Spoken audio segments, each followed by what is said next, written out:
Assalamualaikum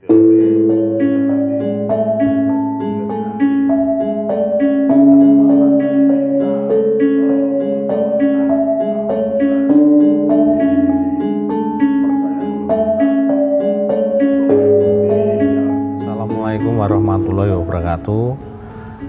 Nama saya Dr. Joko Prihanto, jabatan sebagai Ketua Cabang Kabupaten Wonogiri, dan di provinsi saya adalah sebagai pengurus yang membidangi ajaran. Jadi kalau kita berbicara masalah ajaran adalah mestinya masalah komprehensif. Jadi dari ajaran itu terdiri dari jurus, mukadimah, salaman, dan uborampen, sebetulnya itu. Tapi dititik beratkan pada hal ini adalah pada aspek pencaksilatnya sebagai seni bela diri. Sehingga untuk pencaksilat sendiri di samping mempunyai aspek bela diri, yang kedua membentuk dasar-dasar karakter, yang ketiga sebagai simbol, dan yang keempat sebagai filosofi, dan yang kelima adalah sebagai spiritual. Sebetulnya itu isinya dalam ajaran seperti itu. Sedangkan pencak silat sendiri karena sebagai dasar aspek bela dirinya, maka ajaran ini minimal dalam memberikan pencak itu minimal harus bisa membentuk dasar-dasar karakter, sehingga dalam gerakan maupun pola langkah, pola serang, pola hindar itu harus mengandung arti. Gambaran umum misalnya pencak silat sebagai bisa membentuk salah satu dasar karakter itu terutama pelatihnya, Mas. Dari pelatihnya, diawali dari pelatih. Jadi tidak hanya mengajari pencak silat sebagai bela diri saja, itu harus disertai adab dan akhlak. Sopan santunnya bagaimana, etikanya bagaimana, moralnya bagaimana. Tanpa disertai itu tidak mungkin bisa membentuk dasar karakter. Ya kalau memang ingin mencapai tujuannya berbudi luhur, pelatih harus mempunyai dasar-dasar itu.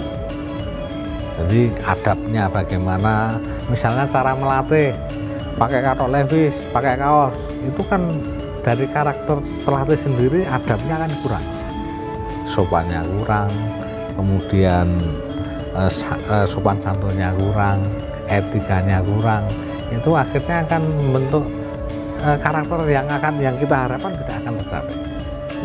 Ya pelatih minimal harus punya adab, punya sopan santun, dan itu diimplementasikan dalam contoh. Misalnya setiap ketemu salaman, kemudian ada calon warga dimanapun ketemu itu harus salaman. Itu satu contoh yang sederhana saja, sehingga belum contoh-contoh yang lain, belum lagi nanti dalam implementasinya untuk tingkah laku sehari-hari. Tingkah laku sehari-hari itu pun juga mempengaruhi dari pembentukan karakter tersebut. Sehingga kalau tidak didasari itu, yang terjadi seperti akhir-akhir ini warga Sejahtera tidak tertanam dasar-dasar karakter. Tentu saja karakter yang baik. Yang ingin dicapai mestinya sebagai tujuan akhir adalah manusia yang berbudi luhur. Tapi dalam proses itu, untuk mencapai manusia berbudi luhur itu kan ada tahap-tahapannya, Mas. Jadi tahapan bela dirinya dulu. Aspek bela diri itu hanya bisa membentuk keberanian saja. Sehingga dalam ajaran pencak silat tidak hanya bela diri saja, tapi harus bisa membentuk dasar karakter. Kemudian bisa membentuk simbol, bisa membentuk filosofi, bisa sebagai spiritual. Nah, sedangkan untuk pencak silat yang kita kenal ini adalah hanya sebagai aspek bela diri saja. Assalamualaikum warahmatullahi wabarakatuh. Nama saya Tulus Wahyudi, di Pengprov masuk dalam bidang ajaran dari cabang Karanganyar, sebagai sekretaris Dewan Cabang. Ya, untuk pencak ajaran sendiri sebenarnya banyak materi dari pencak ajaran itu sendiri ya. Dari raga, pencak fisiknya itu ada beberapa hal materi kami di PSHT itu antara lain senam, jurus, pasangan, gripen gitu ya, penggunaan jurus ya, itu nanti ada pola langkah, ada telisiran, itu beberapa hal yang harus dipelajari. Jadi dari gerak itu sendiri memang mengandung makna, mengandung filosofi. Jadi untuk bisa mengetahui, oh pencak esa ini kok disebut pencak ajaran, karena di dalam gerak itu sendiri mengandung maksud tertentu. Oke. Misalkan kita ada gerakan colokan gitu ya, gerak colokan itu dalam filosofinya itu menggugah, ngelingke, mengingatkan saudara kita ketika kita diserang di bagian mata, berarti itu untuk mengingatkan kita untuk sadar diri, untuk lebih membuka wawasan pengetahuan semacam itu.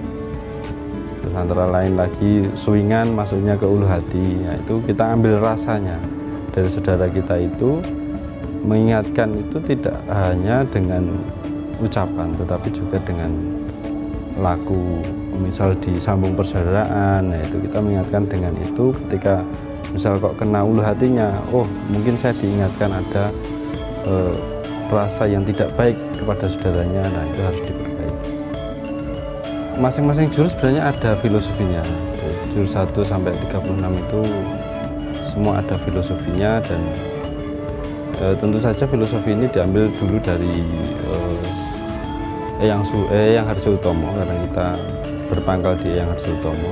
Itu ada filosofi jurus dari beliau yang mungkin untuk saat ini tidak banyak yang mempelajari, jadi sehingga tahunya hanya gerakannya saja.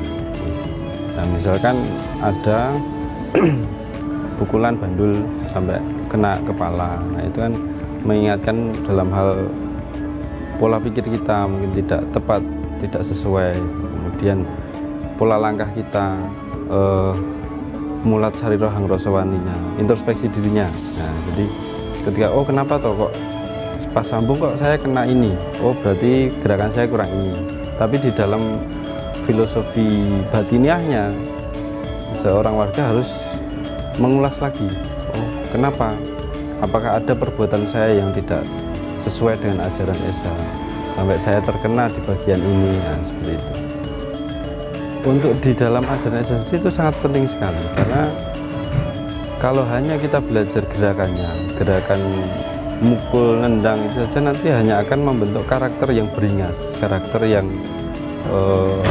kendel saja. Tapi begitu kita mempelajari filosofinya, maka secara otomatis kita akan tahu bahwa seorang Esa itu harus membentuk dirinya menjadi manusia yang berbudi pekerti luhur, karena tahu filosofinya. Oh saya diingatkan dengan cara seperti ini, oh gerakan saya seperti ini, oh langkah saya kalau maju kok saya kena, harus mundur, harus nyamping dan sebagainya. Untuk siswa atau calon warga itu kami pesankan agar mengambil contoh yang baik, ikuti saja para pelatih-pelatih, ikuti apa yang dicontohkan mulai dari gerakannya, karena memang di Esa Trate sendiri belajarnya mulai dari fisik dulu, setelah itu baru pendalamannya nanti ada yang namanya filosofi dan maknanya jurus tadi.